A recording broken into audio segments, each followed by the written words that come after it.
Hello there, everybody. Nicolini here, and we are bringing you another edition of Muse's Corner. That's what I'm going to call this now, Muse's Corner.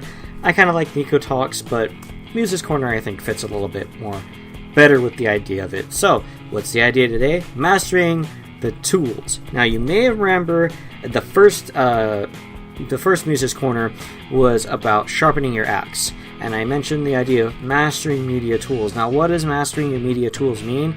It means knowing the ins and outs of the different sites that you post to and knowing how to take advantage of them in order to get the most out of them, in order to get the most and reach your audiences. Now, there's a whole wealth of posts, topics, and information regarding these, so this is going to be a very brief look at things, a very basic, call it your starter kit, I guess. So, you might be wondering why you might want to master social media. Well, to truly be successful, I feel that you have to take advantage of this. Social media is big this day and age. Just look at how many people have a Facebook. Go to anything like a fandom, you'll be hard pressed to find somebody that doesn't have a Facebook, a Twitter, a Tumblr, a DeviantArt, something related to social media, something that they can connect to other fans and other people on. And it's also the primary method this day and age of distributing ideas, of distributing content. You have to take advantage of this. You have to know how to use it to get the most out of it and to reach people all over the place. Okay, so we're going to go over very briefly, some ways to master these platforms. Now, keep in mind that you might have to tweak some of these, or some of these might not even work. For instance,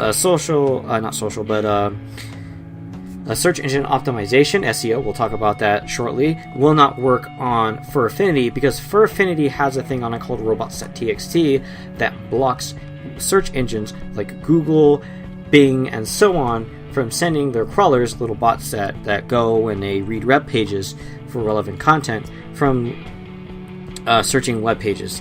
All you can get from a Fur Affinity search is somebody's name or the main site itself, but not submissions. Some people like this because they can keep their adult artwork separate and unexposed from Google. Others, like myself, find it a little frustrating because that's one less site that people can reach my content on, because I really don't care if people find our stories or whatever, because we have nothing to hide with them. Anyways, number one, consistency.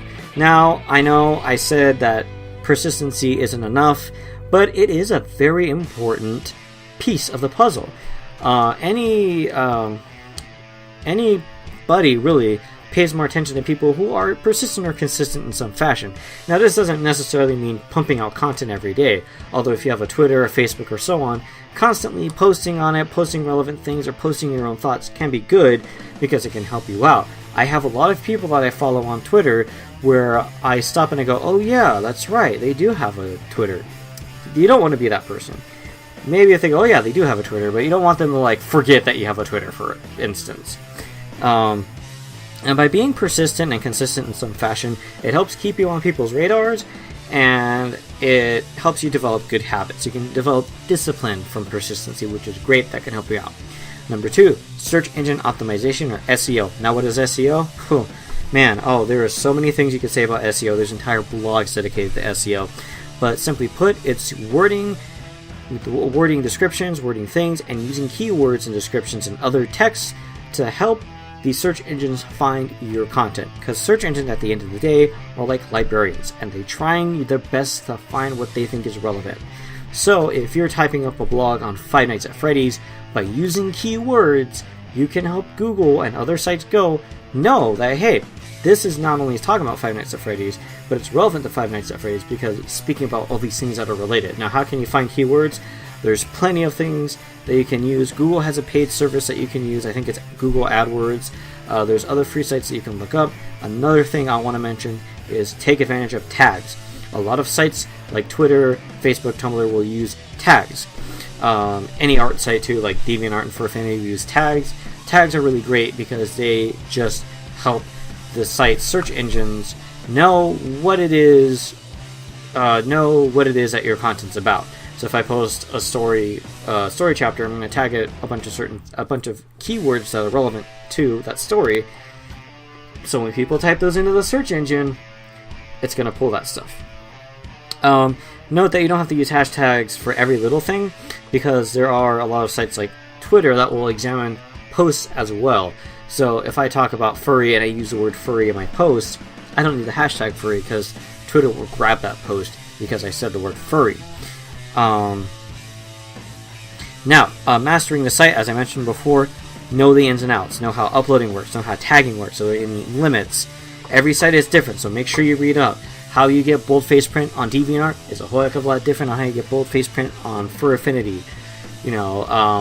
Furry Network recently launched, and there's a difference between favoriting and promoting something, so make sure you know what you're getting yourself into, and make sure you're familiar on all fronts with how your site operates so you can take advantage and keep an eye out for anything that you can use for yourself.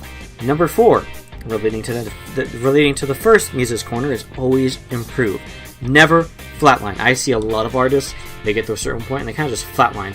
They never improve, they never take criticism, they never really do anything to get better, or even just to better themselves, better themselves personally, or better themselves as far as how they upload their content, when they upload their content, whatever. Never, ever, ever let yourself settle for less. Always improve. And finally, have patience. None of this stuff is going to work out immediately. I had somebody go off on me once because I told them to utilize DeviantArt and the fact that it can be read by search engines, and they go, oh wow, SEO really working nice, right? Well, it's not going to work overnight, ladies and gentlemen. It's not going to happen like this. You follow all these things and it's not going to be like that. It's not going to be, oh, magically you get all these views. It will help you out. Trust me, it will. But have patience. Keep with it. Remember, persistency can help. As long as persistency can help keep you on track, help keep you focused. Just make sure you of course use other things like keeping your skills on top. Persistency and determination are very important. A lot of people get undetermined or unpersistent or demotivated, and don't let that happen to you. There's going to be times where you won't have posts, you won't have views, or maybe you upload something and it doesn't work out too well, but keep going at it. Make sure you take a step back, see what you're working on, and make sure you're taking the steps necessary to master your social media. Alrighty, can you did that? I think you can. So this is Nico Lini closing out this edition of Muse's Corner. See you all later, and right on.